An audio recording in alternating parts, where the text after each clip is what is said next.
All right. So this question we're very interested by it because we see these guys, so they're very successful and so on, but there's always a time when they fail. Okay. And it's always interesting to know that kind of story and see how they failed and how they could make it, and how what they learned during this process, and how they could come until they are now. So, please, okay, we can start with you again since you have the microphone. So, what were your failures, successes? What did you learn during that time? Successes and failures. Most of these sort of turned out to be our sort of principles behind the company. I guess I don't really have any particular example from our company because we just about learned from our previous experiences, but being kind of honest with our clients is probably one of the key kind of principles of the company, and that was from a failure from my own company, which I wasn't the owner, but I sort of co-ran it in Bangkok with a business partner in the UK, and what happened was, he used to take on anything, any kind of work whatsoever, and we were like, well, that's not really for us, it's either wasn't quite what the skill set that we had in the company, or we just didn't have the time to do it. And so, being honest was just really important to us. So by lying, you just end up putting yourself in a very tough position and just stressing out your staff, basically. It's just not really working in the long run. I've just learned that so many times. So that's one I said. What's another successful failure? Well, I think perhaps passion in the company is one of the successes that we've had, because we hire quite judiciously, I guess is the word. What would be your passion then? Well, passion can be anything in the company, and it's when we hire it, we say, well, what's your passion? It doesn't really matter if it's coding, it doesn't really matter if it's cooking. It's got to be, you've got to have some sort of passion just to take this forward.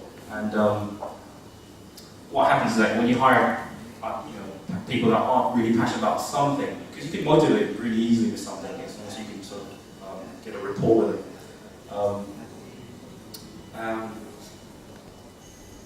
This is what happens when I lose my train of thought, isn't it? You just go with passion. But when we hire people, like I said, it can be anything. So if it's coding, or what framework is it, what language motivates you, which websites motivate you, and that leads on to really, really good work. If you hire dispassionate people, they'll just do what you say and nothing further. So in the old company, we just sort of I hired one person, just purely out of I needed somebody really bad to edit some content, and she really wasn't quite up to the job, but I thought, okay, let's give her an opportunity, let's give her a try. And we ended up staying late for 2 weeks, just fixing stuff that she put in the code repo. Right? She was cutting and pasting JavaScript that she didn't really understand, and that kind of stuff. So, it's really important that if you hire someone that's passionate, they'll know what they're doing, they'll know what they're talking about. So that's quite important. I better leave it there because I keep going on. Yeah, it's okay. No, it's okay. Bob, do you want to answer? So, I echo the point about kind of taking on just any kind of work. I think when you're starting out, it's tempting just to, if anyone wants to pay you to do something slightly relevant to what you're offering, the inclination is just to take it and work out how to do it once you've got the job. Which maybe sometimes you do figure it out and get it done, but it's not really the best way to go about it, and you're really setting yourself up for failure, especially if the timescales are tight and there's not really the time for a learning curve for you to kind of figure out how to get it done. So I think the very first projects you get are the key ones. They're the hardest to get. Assuming you do a good job, then you have some case studies to show to other potential clients and other clients to refer you, and the job gets easier. So it's those first few which are the hardest, but I think also having some restraint to not take on ones which don't really match your skill set. So I think the ones where we've had difficulty early on would be maybe taking on something which we didn't really have the competency for and not having enough time to kind of build that competency or find a good partner. And also just generally underestimating the work involved on a job. So I think that's... And when did you start to say no, basically? To say no to clients? Because it's not very easy to do that. I mean, we've done websites in the early days, even though we're a mobile-focused company. I mean, we wanted to get cash flow positive as soon as possible, so if we felt it was something we could do, then maybe we would. And then, after the first few apps were done, then we were more able to, less desperate, I guess, to be able to be more selective with the work. With the app marketing services we do, I would say about 90% of the inquiries I actually turn down. And that's because nearly all of these apps want PR, they want publicity, they want you to get them reviews on like TechCrunch and all the big media, but unless the product's great, you can't sell that. And I've seen a lot of agencies, that they'll take the client's money and then at the end they'll explain how it didn't really match with what the media were looking for. And I want every job to be a great case study, so I'd rather turn down the jobs which seem like you're setting yourself up for failure. Maybe you get paid in the short term, but maybe you're going to get some bad reputation for not really delivering. So we've always been selective with the marketing, but with the development, I think it's a problem that lots of almost all agencies face when they agree on fixed pricing, is underestimating the work at the beginning. And once you've locked in that price, you're kind of committed to doing that.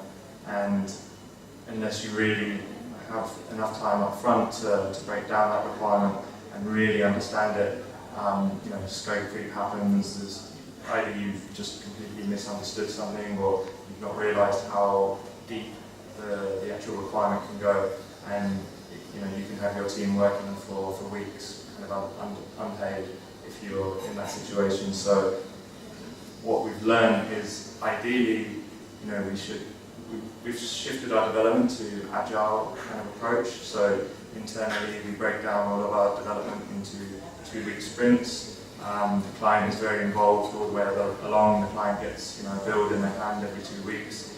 It's very collaborative. But ideally, we try and build a client in this way as well. So sorry, what do you mean? So we, rather than agree a fixed price and say, okay, this project we estimate 3 months, this is the cost, pay us whatever percent up front. Actually, we just say, okay, this is our estimate. What we're going to do is bill every 2 weeks. And you charge them after 2 weeks? Yes. So they pay for every sprint completed. And rather than locking in the requirement at the beginning, what we're saying is, you don't know exactly what you want at the beginning often as well. As it evolves, you see it in your hand, you have new ideas, or maybe some of your assumptions were incorrect. And how do they respond to that? Because usually clients try to get a fixed price for a project because they need to do their budget, right? And sure. In that case, they might be paying for the next 10 years, like every 2 weeks for the next 10 years. Right. So that's the fear of the client. They think that by having a non-fixed cost, that it's going to escalate. If they trust your kind of level of work, or if they're a tech company themselves, then they kind of understand the benefits for them and for us. So we're fortunate that we work with True, they are a technology company. We work with agencies who are also familiar with this approach. So it's a harder sell when you're kind of talking to a client who maybe is coming from a non-tech world but they need an app. We try to sell the process as well. It's kind of educating the client as to the benefits to them, as well as why we're pushing this. It's not always possible, but if we can have some flexibility. If not, then the approach is to say, okay, well actually we're going to charge you for the first 5 days of actually breaking down that requirement further. And if after 5 days our final, our updated estimate is beyond your budget, okay, you can take that away, you can take that to another developer. But otherwise, we can't agree on a fixed price until we know more about kind of the details. Okay. Okay, let's move a bit faster. Just to follow on as well, actually, one more on what you're saying. I mean, definitely agile is the way to go. You know, we started off doing a few fixed price jobs and killed ourselves. It's a really difficult sell to get customers to understand paying, you know, by the hour or by the week or whatever you charge.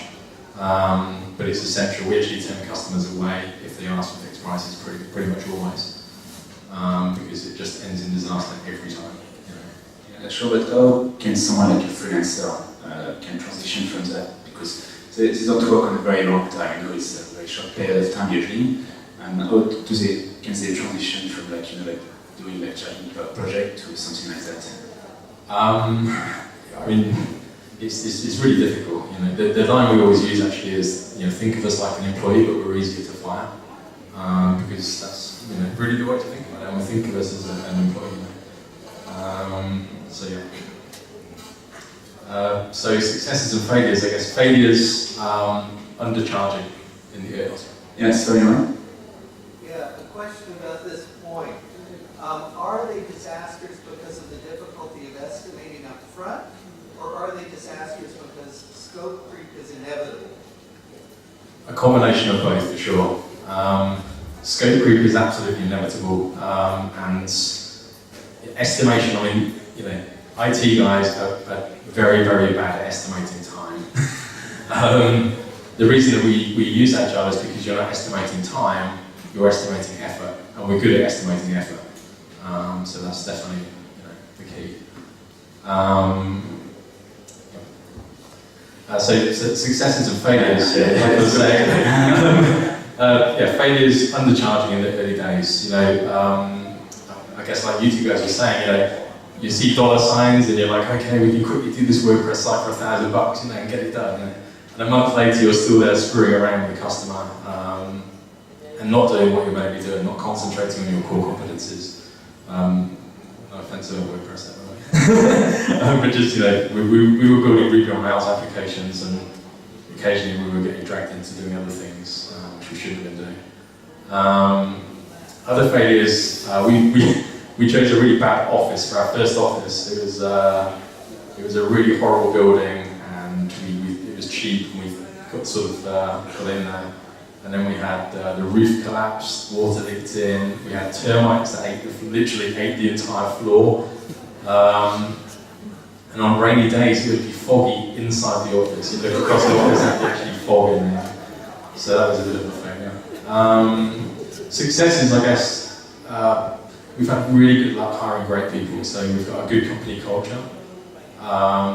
We haven't lost a single person through, you know, being fired or anything like that. Everybody that we've got, you know, are really solid guys. The people that we've lost have gone to things like, either they've gone to their own startup or they've gone off to like the US to go back to university, that kind of thing. So we've left on very good terms, and we've been very careful about when we hire, you know, the kind of people we get. Again, to reiterate the point I think that Andrew made about passion, we actually look for people who can show us code. So the first thing we ask someone coming for an interview is, okay, show us your GitHub account, show us your blog, show us something you've written. We're really almost not interested at all in the academic qualifications they have.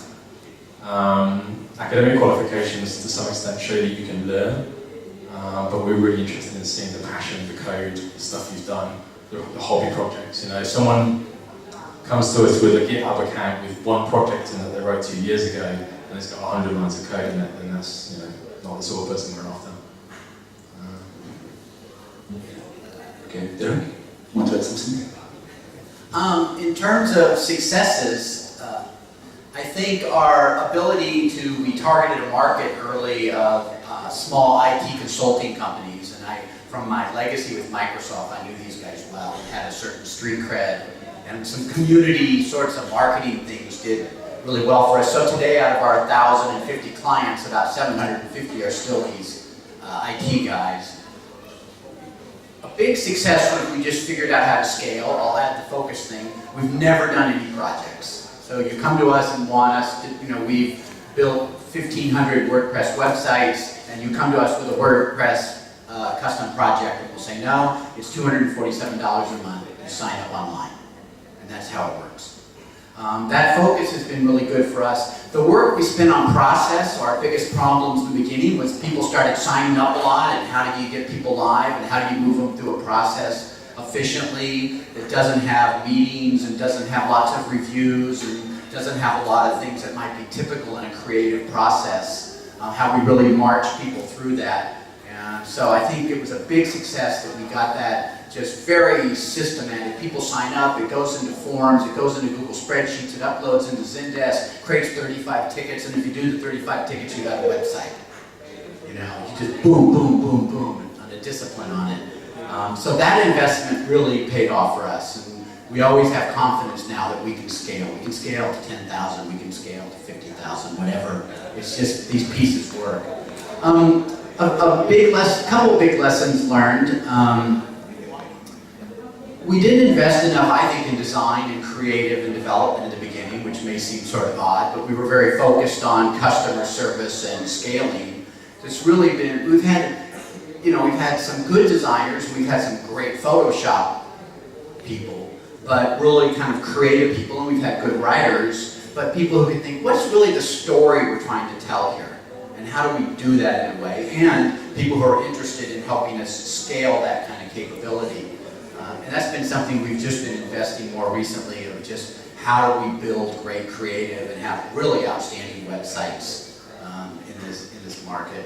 And I would say the same with dev. One point on dev, we outsourced our dev early. We kind of always had a certain amount of inside front-end web, but the back end was always pretty much outsourced. For several years with Proteus, we've been at Proteus, who uses Agile. So I've been on the customer side of it. It's scary sometimes. You know, you've got this like burn rate of like whatever, you know, $15,000 a month, and it's like, it's going to be another sprint. You're like, oh God. Tell me it's not true. But you do, Ben's a great guy, he builds a relationship, they take time to communicate. You've got to have trust to make that work. So I think, and now internally we do everything internally, development and Agile, as well as our marketing. We use Agile marketing for planning our own marketing.